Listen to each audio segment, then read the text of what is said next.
position. Additionally, Flores alleges that Ross pressured him into recruiting a prominent quarterback at the end of the 2019 season, which the coach refused so as to not violate the NFL's tampering rules. Ross then allegedly invited Flores on for lunch in the winter of 2020, where he informed him that the quarterback was conveniently arriving at the marina for an impromptu meeting. Flores refused the meeting and left the yacht. Afterwards, Flores alleges that he was treated with disdain and held out as someone who was non-compliant and difficult to work with. Now, when it comes to that, remember how I've always told you how, especially in the entertainment world, whenever they say a black person is difficult to work with, that means that they're not playing the game. They did that same thing with Monique. They kept saying she wouldn't play the game, and then she became difficult to work with. And then that's when they had to throw salt and dirt on her name. That's literally the same thing that they're doing here with him. Because he did not abide by some rules that they wanted him to abide by, and he went outside of the bounds of what they wanted him to do. Now he is being hit with the brunt force of all of the controversy.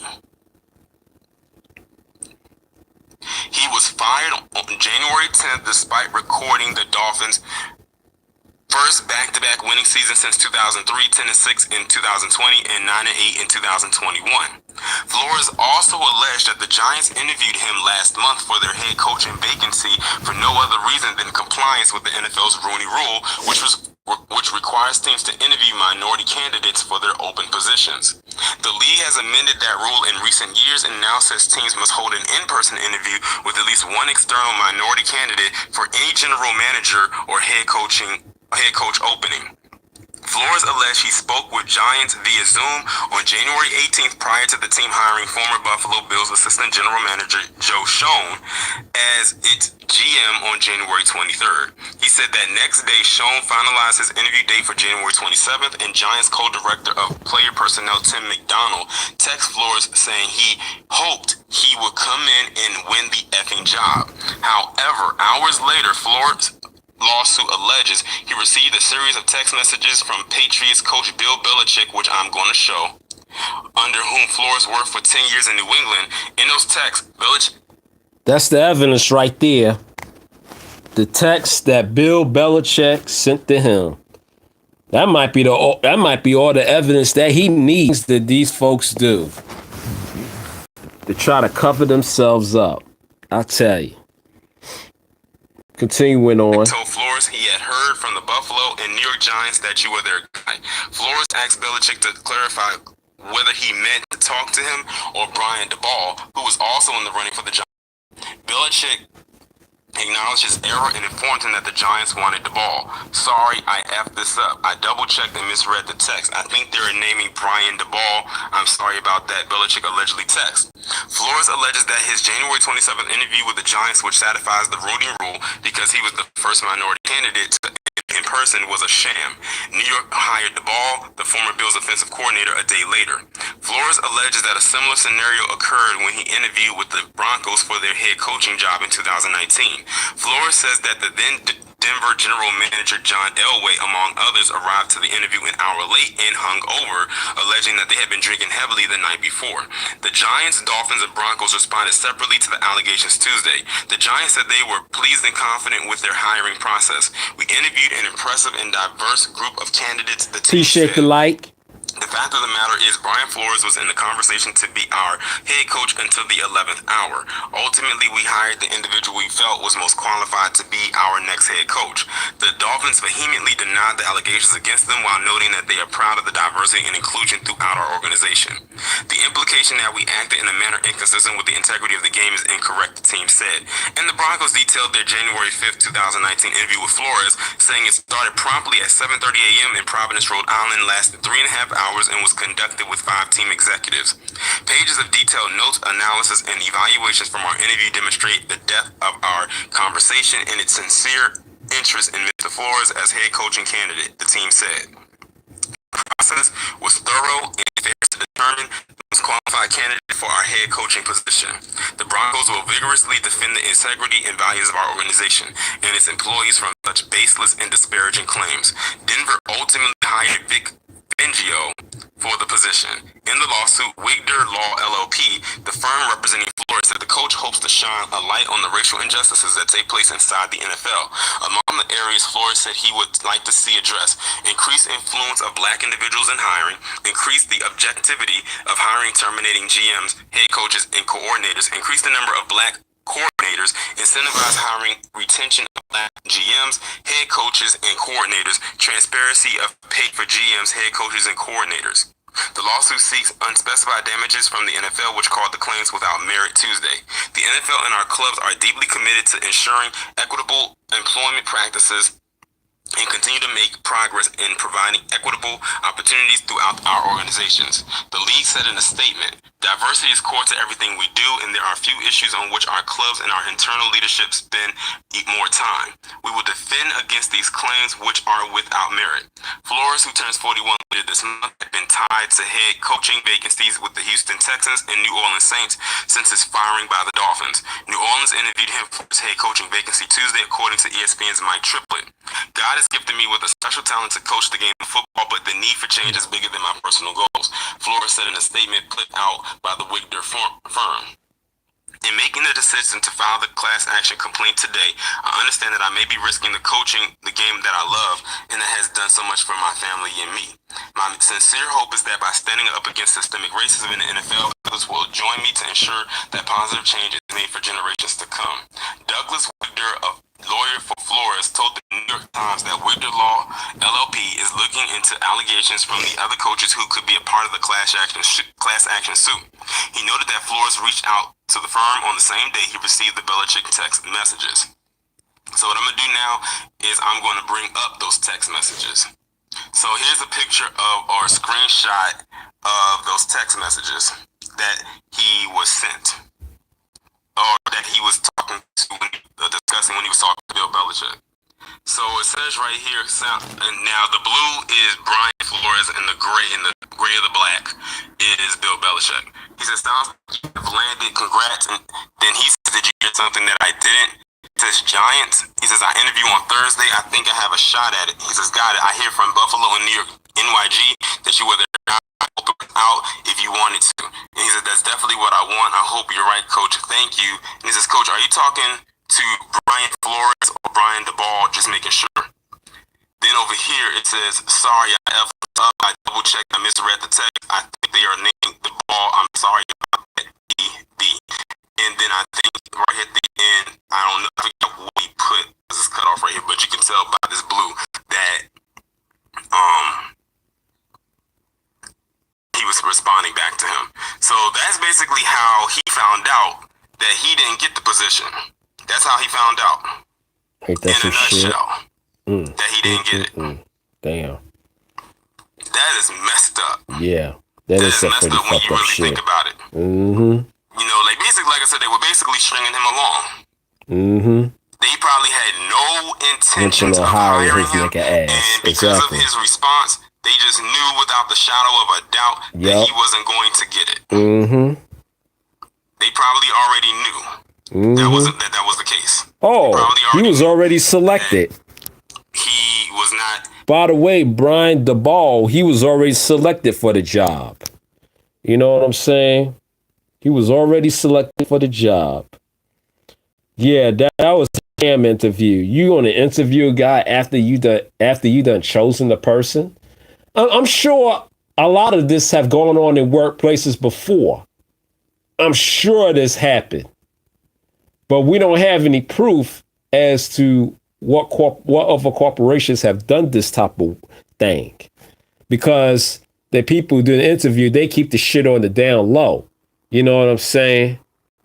And if more and more of us black people start doing investigations, it's like you got to hire a private investigator in order to expose a lot of this shit to begin with.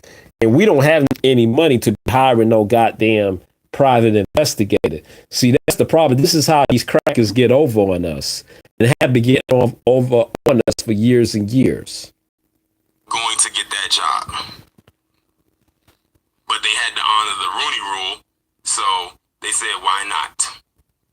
And because they felt he made a little bit of noise down in Miami, that it would have been in their best interest not to hire him. Now I'm going to say this. While this is messed up at the end of the day, Brian Flores, I have to say this. I'm glad that you realize now that this is a systemic and that you're calling this out.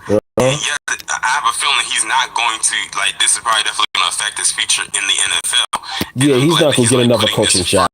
However, we can't ignore the fact that when Colin Kaepernick was doing what he was doing a few years ago.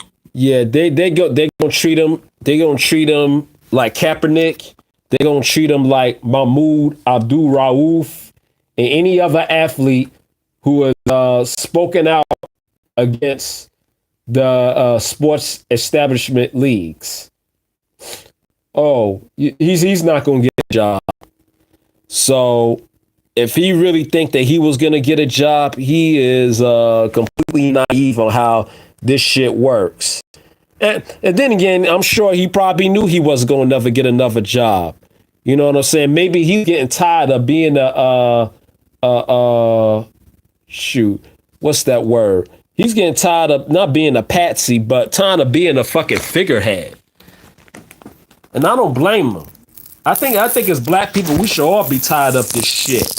You know what I'm saying? I think we should just not want to cohabitate around these motherfucking crackers in the first goddamn place. These racist motherfuckers. Shoot, to be honest with you, don't be surprised if I come back doing a video or a podcast talk about I'm not going to be on my job anymore. You know what I'm saying? Like, for real. Why should I keep working from an employer that uses me as a fucking figurehead to say y'all got niggas in the workplace? You know what I'm saying? Because that's all we seen as anyways, niggas. You know what I mean? I'm just being frank. But yeah, this whole Brian Flores thing, yeah. This has exposed a lot of white people for being the racist that they are. And this is most importantly, this exposes the NFL. Now, whether there's going to be changes after that, I don't think so. I don't think any black person should be coaching the fucking NFL. Matter of fact, I don't even think the players should be playing in the fucking NFL. You know what I'm saying? But that's asking for too much. You know, that's asking for too much. You know, that's asking for too much. That's too liberating. Oh man, they everybody about their money. Man, fuck all that. Sometimes you guys gotta say fuck it all. You know what I mean? Because life is too fucking short to be used as a fucking figurehead for some goddamn cracker. You know what I'm saying? Let's just keep it $1.50. Shit. Yeah. But my man Torian Rain, he's on point with his thing. You know what I'm saying? And yeah. Yeah, it's not only sad, but this is what you got to expect. You know what I'm saying? I'm glad Brian Flores is putting this thing out there. You know, I'm glad he's doing that. Now I'm waiting for the other black coaches and players to do the same fucking thing. If the coaches could do it, then hopefully some of the players will start doing it. We shall see. I don't expect it. They may be asking for too much for even asking the coaches to do that. And that may be too much. Yeah, that's like getting Whoopi Goldberg to have her own platform. Because I'm sure Whoopi Goldberg has a whole lot of shit to say. Whole lot of stuff to say.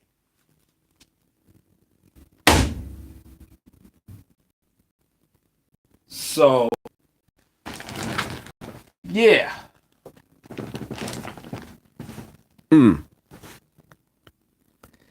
But yeah, that's all I want to say about this whole Brian Flores thing. And this is what we're gonna get when Black History Month from now on. All this negative shit upon us black people. It's fucking sick. I'm sick of this shit personally.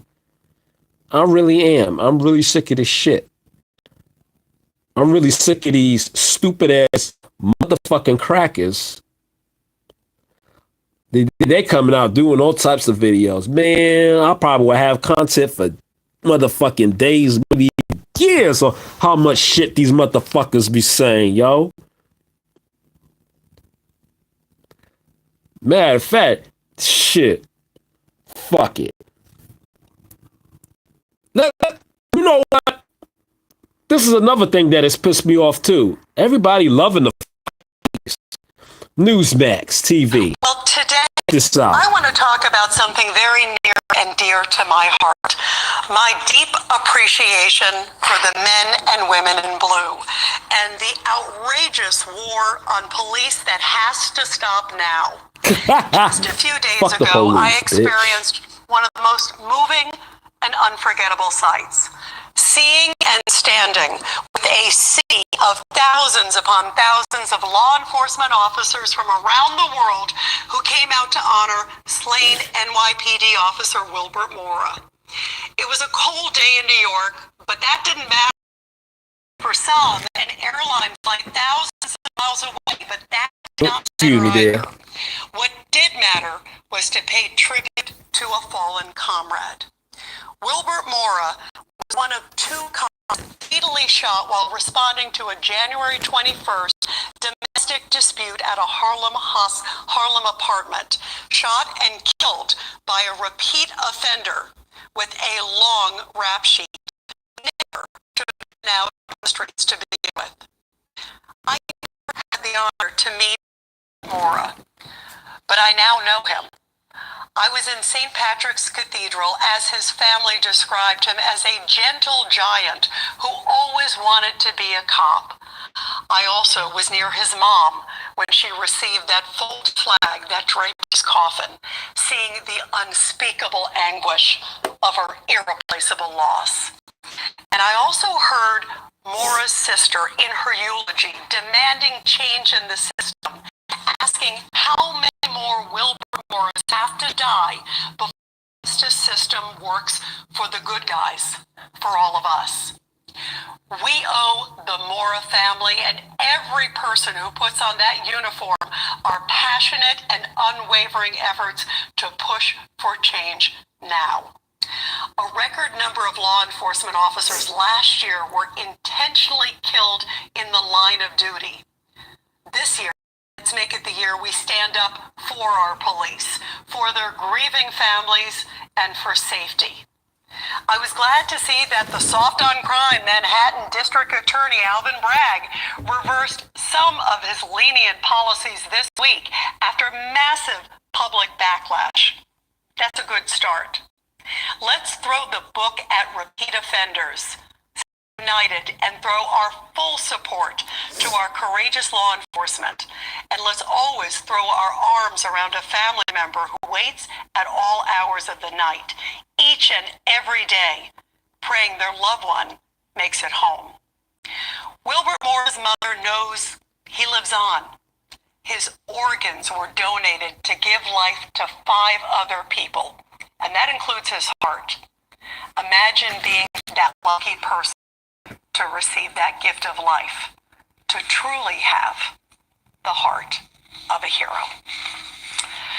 And President Biden, by the way, traveled to New York City this week to discuss gun violence and crime as both continue to run rampant in New York City. And during a press conference, Biden made it clear that he does not want to defund the police. We're not about defunding. We're about funding and providing the additional services you need beyond someone with a gun strapped to their shoulder, to their hip. We can't expect you to do every single solitary thing that needs to be done to keep the community safe. It's time to fund community policing to protect and serve the community. And Biden also... David Dinkins actually did that back in the 1990s. Community policing. Yeah, actually, that was the main reason why crime went down in New York City, was the idea of community policing. And also another thing David Dinkins did, that these Mazungos will never acknowledge. Midnight basketball. New York City came up with an idea called midnight basketball in order to keep the youth off the streets.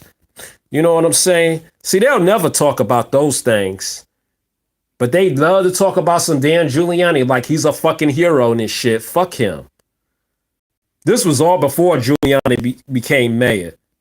You know, and they kind of did us black people a favor by having a New York City mayor in David Dinkins. They did. I think they wanted to do that to shut us black people up. And, you know, it worked. Hey, at least black people can't say, we didn't have a black New York City mayor. But anyway, continuing on. Said he wants other cities to follow New York City's lead. But over the past year, overall crime went up 38%, shootings up 32%, transit crime up. Oh, they shooting down community policing. See? This is the idea. They feel that the officers are not being tough enough on people. Be tough enough on people, which is why crime is going up. No, that's not why crime is going up. No, I think crime is going up is because of economics. Ain't got shit to do with police officers not being tough enough on people. See, that's what this video was gonna go. This is exactly the direction it's gonna go. You know what I'm saying? This is what these Mazungos do. You know? Do. They always got a fucking agenda. But once you know their fucking agenda, you can challenge that shit by doing videos like this. Challenging their fucking agenda. Oh, there's a war on police? There's more of a war on the American people. You know what I'm saying? There's a war on the 99% of us who are either below the poverty line or just above the poverty line. You know what I'm saying? That is on. That's why they want all of our asses to get fucking vaccinated and shit. Nor to call us off the face of this goddamn planet. And the only people who are really taking the vaccine are the people ages 60 and up. Yeah, because they taking all the Social Security money. You know what I'm saying? That these government officials want to use their nefarious ends and means. See? But they never tell you that. Nah, those bastards in government would never.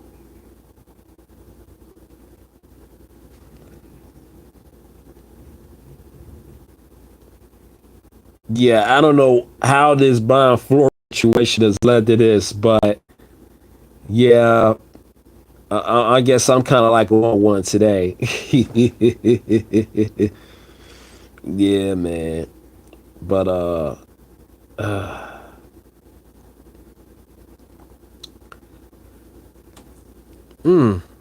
but I think this is all I really want to say. It's really not too much else I want to add. But thank you for everybody for listening and for sharing this podcast around. And I'm definitely going to see y'all in the next video or on the next podcast. Wherever y'all listening from. Peace.